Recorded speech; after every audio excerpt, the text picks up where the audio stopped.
He came to know something is going to happen, and out of fear he had already gone there.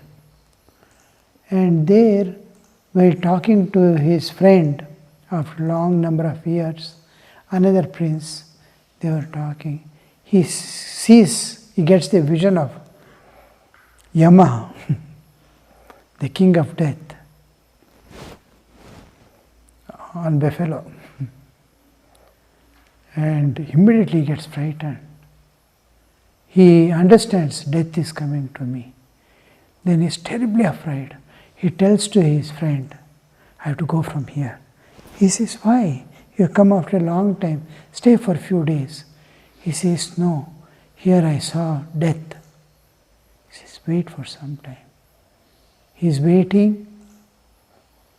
Then don't go today. Tomorrow morning, early morning, you can eat. It's already evening. He says, no. Again he gets the vision of death, Yamadharma. Then he says, no, I will have to go just now. And then he takes the horse and immediately flies to his kingdom. Then he asked Yama, his friend, after so many years he had come, why did you threaten him from here, made him to drive? No, he's in the right place now. I wanted him to be there. I will catch hold of him there. So karma strive. There was one girl who wanted to marry one of her college mate. And I asked her, because her parents and all, the whole society, as if their group was refusing and suppressing her and requesting her not to. And I asked, why are you so much, when all people, elders are telling you not to get married, why are you forcing yourself like this? She said, he loves me so much and nobody in my life loved. Then I was surprised. What is this girl telling? Nobody loved. And she said, his love is such that I am ready to give up my parents or anything that comes in the way. But I will go, I am going to get married. Then I saw it is not the love that was driving her karmas are driving. She has to go there and that sukha dukkha she has to experience. Now, suppose I take away a little karma of hers. Immediately she becomes indifferent to that person. Her attention goes to some other person. She has to go now, after relieving her from this karma, she has to go elsewhere and there is her karmic where she can work out her karma. A place is decided where they can, each soul can work out its karma. So, it is not always what we think. Something will be driving something. Of course, that's why Krishna says this. Arjuna gets doubt. What should I do and what should I not do? How will I know?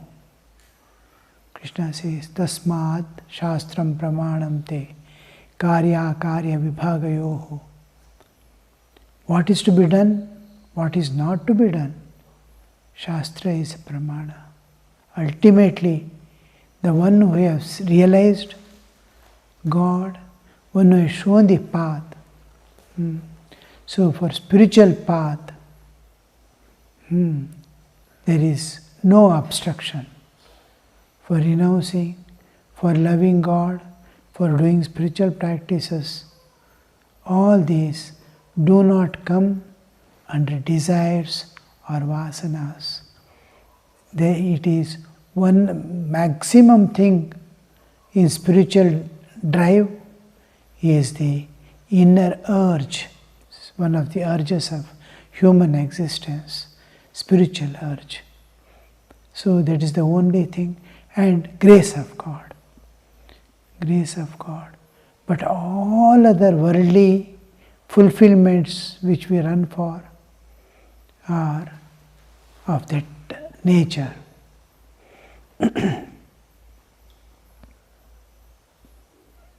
M guessed some conversation was going on when M went there, his third visit. So, first two visits were over, third visit, some conversation was going on, and he infers, M guessed that the conversation was about worldly men who look down upon those who aspire to spiritual things. Usually, so much of comments, so much of obstructions, so much of criticism,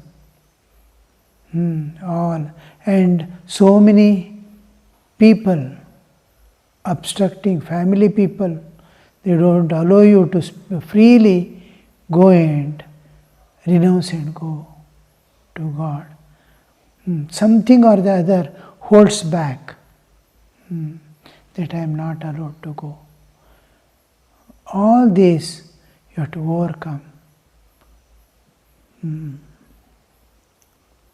Because here the master was talking about the great number of such people in the world and about how to deal with them. How to deal with them. Master to Narendra, how do you feel about it? Worldly people say all kinds of things about spiritually minded. But look here, when an elephant moves along the street, any number of curs and other small animals may bark and cry after it, but the elephant does not even look back at them. If people speak ill of you, what will you think of them? He is touching Naren of all the people. And he is already giving suggestion also to awaken his inner spirit, and usually we take a hurried decision regarding everything, what small things also in the world. So here Thakur wants to warn him. Narendra, I shall think that dogs are barking at me.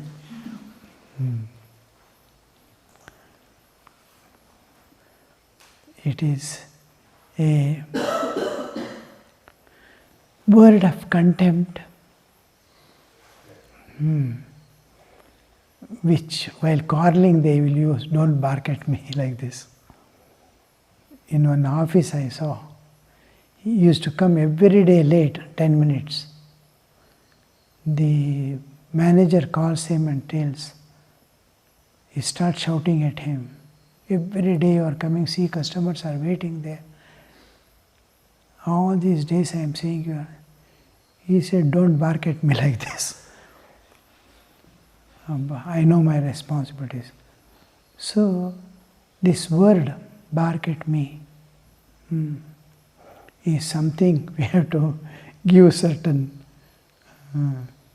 means it's very offensive word. So, Naren says, I think that dogs are barking at me. Now Thakur corrects it. Because any dirt, any kind of difference, any kind of contempt, any kind of looking down, even acts or feelings of others will affect my spiritual life. I won't be able to see the divine. Naren has come for a different purpose. His main purpose is to lift every fallen person. Now, a person may bark at him, but with compassionate eyes he has to. Kshamashraya, today morning we saw. He must be Kshamashraya. So even if a man barks at him, he must be able to give love in return and give him support and make him turn to the divine and drive him towards the purpose of human life. Master, oh no, you must not go that far, my child. Laughter, all will laugh. God dwells in all beings. This is an important direction or instruction to Naren. He is changing. See, he doesn't know the purpose for which he has come into this world. He sees injustice here and there and reacts to that injustice in a normal way that normal human would express and feel. Naren has to understand, experience, visualize, feel, and like a doctor, to eliminate it, to remove it. Not just say, these people are barking at me and go away. They are barking not at someone. They are barking at you. You are there. And it's a direct attack. Neither you can do tit for tat, nor overlook telling dogs are barking and going away. Their attention is directed towards you. They may be condemning you, and you are at such a high level that you can lift them, clean them. When you see a dirt somewhere, it is your business to clean. You cannot leave and go away, let that person bark at me, what is it to me? No. So he has great purpose to fulfill. Enshrine Thakur and Mother in every heart. Lift them from the usual rut in which they are flowing. So Sri Ramakrishna is he is newly coming. Already he is being directed.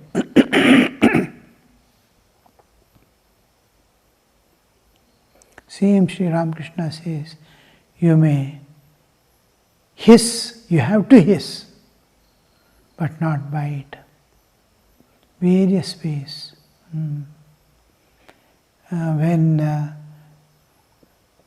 Yogananda and Niranjananda, somebody tells something, Niranjanandaji was ready to drown all people in the boat. Then hearing that Thakur says, what a decision you would have taken. Just because they are telling something to me and you reacted like that. Same thing, same situation, same thing happened. And Yoganandaji, and to Yoganandaji, you heard and came away silently. When you hear such things, you have to, where there is injustice, either leave that place at once. When your guru is being slighted, religion is slighted, either tell a word what you have to tell, or silently leave that place. Now he is in the boat, he cannot leave the place silently. Next step is water. So this means here we see, don't go to the extreme. Our path is Madhyapanta. After so much of struggle, Buddha tells, go by middle path. If he gets that knowledge from Sujata Mata, who gives that paisam to him when he is almost collapsing, leaving his body. And she tells, you should not do like this. He has taken a woe, ihasane shushyatu me shariram. In this very seat, let the body dry up without attaining the bodhisattva, bodha. I will not leave this place. Bahu kalpa durlabham. It may takes many kalpas, not yugas. 1,000 yuga is one kalpa. So much of struggle may not give that enlightenment. Now I have got a human body. Let me struggle. And in this seat, either I will attain or the body will fall off. With that decision he sat. And after a few days, every day she used to see, so this body is going to fall off now. And she tells this, Veena, if it is over tight, it will break, string will break. If it is less tight, it will not make the sound. For proper sound, it must be properly tuned. Your sadhana must be such, you have to leave both the extremes and take up constancy, unbroken struggle till you attain unbroken struggle. So here we see Naren telling, Thakur telling in, God dwells in all beings. But you may be intimate only with good people, you must keep away from the evil-minded. You need not, hi bye friends all. When I was in my school days, my father used to select with whom I can move intimately. He used to tell one or two boys, only one was his favorite boy, because that boy was morally very strong and devoted. He was a younger boy. And my father used to tell, you can be intimate with him. With all others, be hi bye. How are you? Oh, fine. Hi bye. That's all. They say hi. Don't have intimacy, but don't have dislike.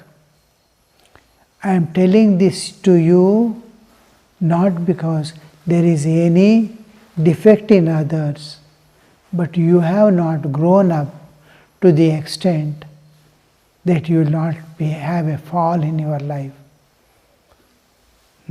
So with those people who do not have a disciplined life, a moral standard, with them you have to do hi bye so that you will not have a fall. They may somehow grow nicely, they may get an opportunity, they may get a satsanga and realize God and go. We don't know what, but present situation is such, mix with good people and avoid by all means the evil-minded.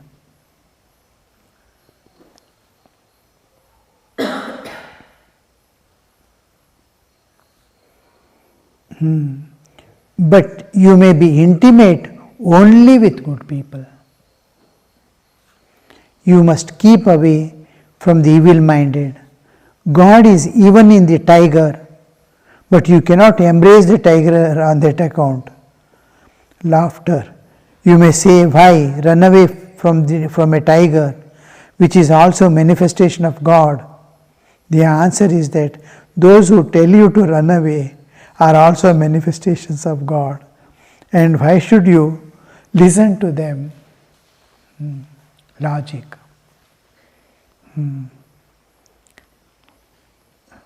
Everywhere we use the logic.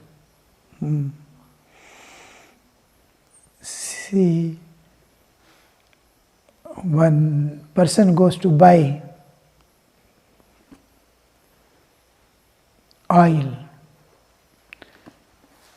there will be oil mill,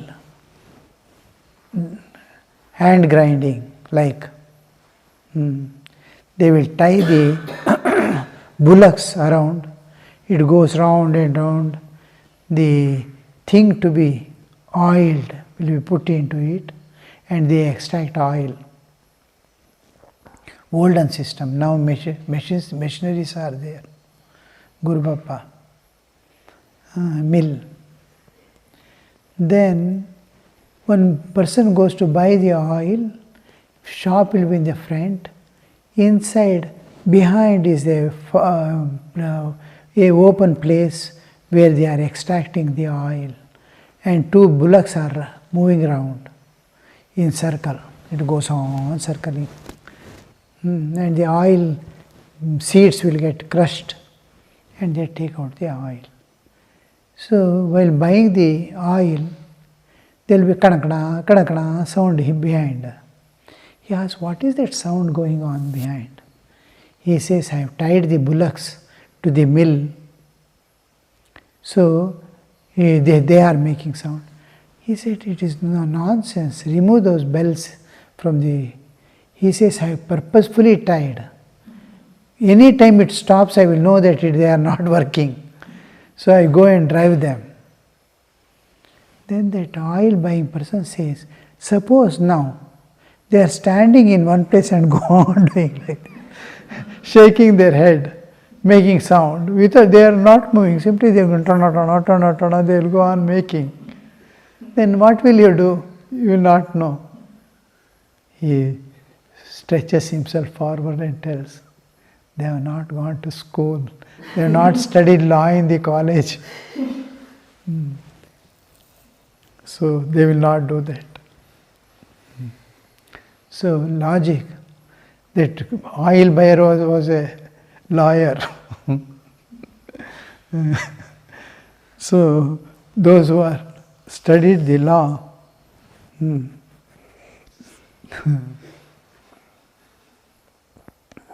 so here we see that if you say that it's a manifestation of God, the person who is telling also not to go near the tiger is also that there is a story, I think, next, yes, a story is going to come regarding that.